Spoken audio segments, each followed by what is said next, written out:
Hello, everybody. I'm Gaurav Rastogi. I'm a certified Scrum trainer. I have been into IT industry for a little over about 19 plus years. And today I am going to talk about a very, very important topic called empirical versus defined process and how to explain these terms in your interview. That's what I'm going to focus.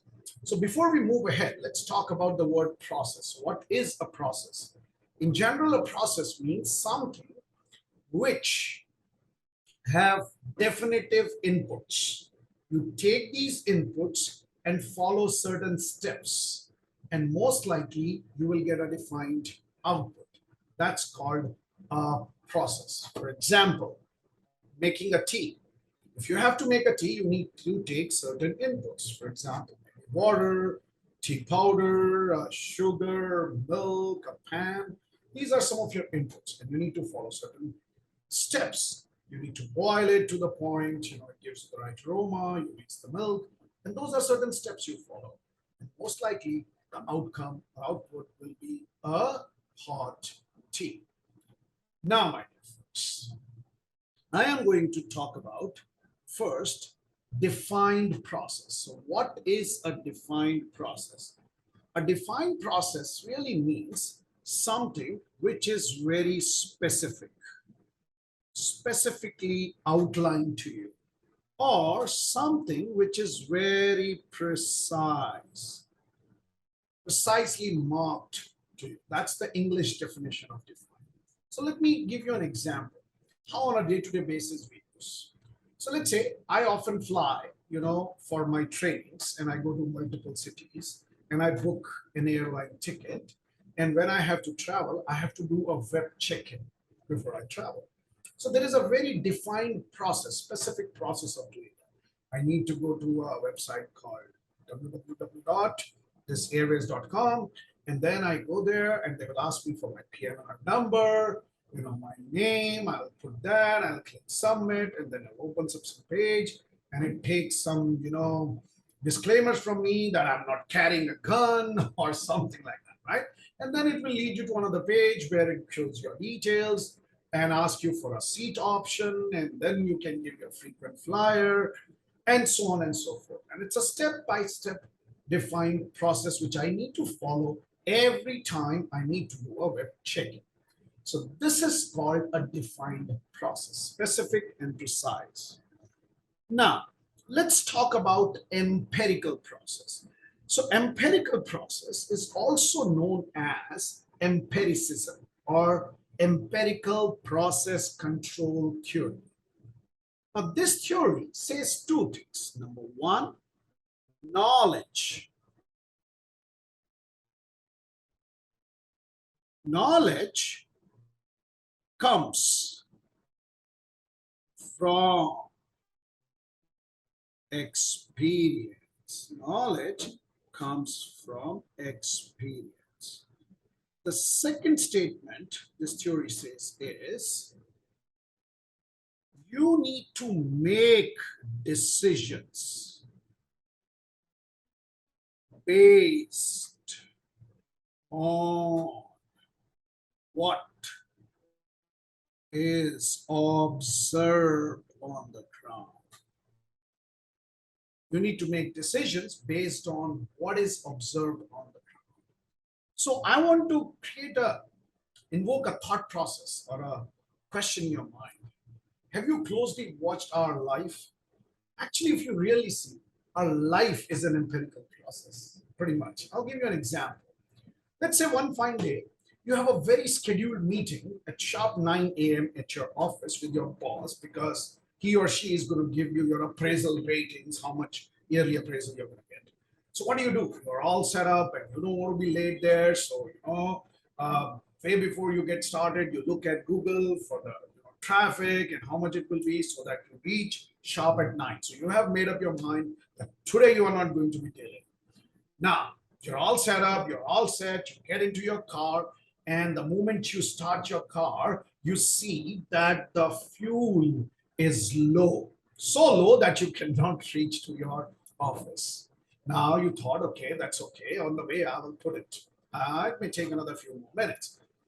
But the moment you're about to start your car, you see a knock on your window, and it's your spouse. And now spouse says, roll down the window. And your spouse says that, hey, today the school bus didn't show up, and we need to drop the kids to the school. My dear friends, I hope you know in all these cases, you never say no to your spouse, isn't it? Now you said, okay, somehow you will manage and you'll still reach office or you'll figure out something.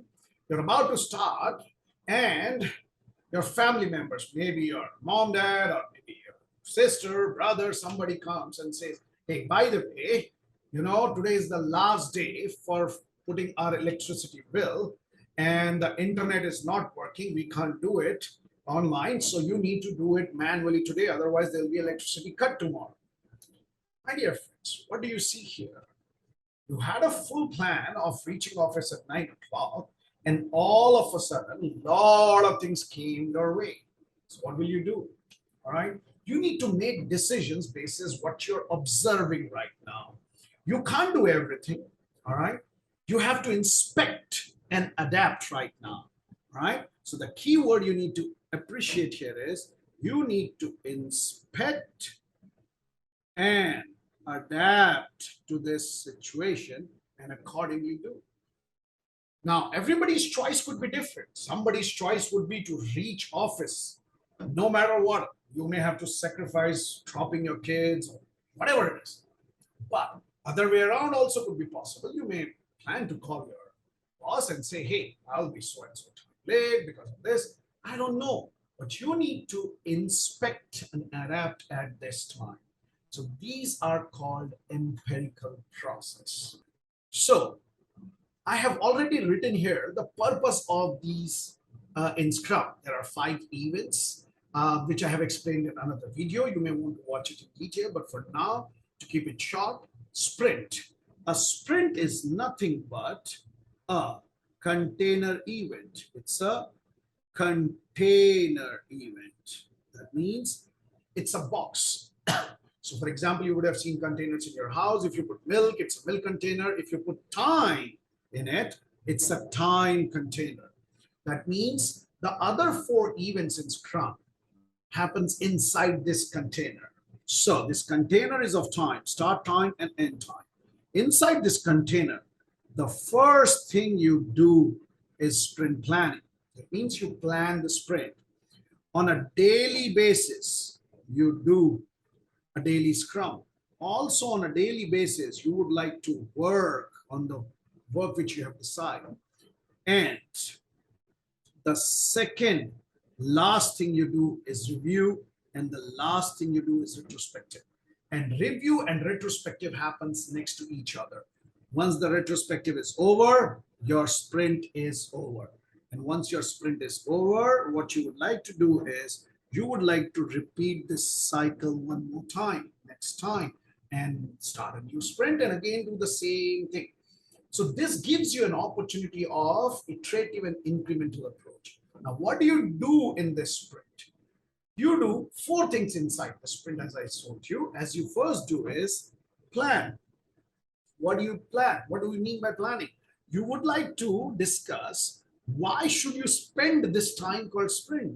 You would like to discuss what will you do in this time, and you would also want to discuss how you will do the work which you are choosing for the sprint. Now, do you think your plans will always be successful? No, right? That's called life. That's called work, right? We live in a complex world. So what do you need to do? In order to become predictable, you may need to replan. But before you replan, you need to inspect where you are. And that's what you do daily Scrum. It's an opportunity to initiate replanning. So you inspect everything towards the progress of your goal, and then basis that, adapt the plan. Now you are adapting, inspecting, adapting, working, keeping transparent, and you're working, and you're building an increment in Scrum, right? Which is something value for somebody. Now, once you are closer towards the sprint, you would like to also inspect everything which come out, good or bad, ugly or better from your sprint. and you will inspect it and make future adaptation. That means you will seek for feedback from the people who are required. And once you have got the feedback on your product, you would like to inspect and adapt as a team that what you did, can that be changed? So in order to do that, you need to create an action list of improvements. So I hope now you see very clearly the implementation of empirical process, iterative and incremental process inside Scrum very clearly. You can watch more videos created by me to give you more insights on this. Today, I would like to help you with this define versus empirical process. Thank you. I hope you learned and enjoyed this video.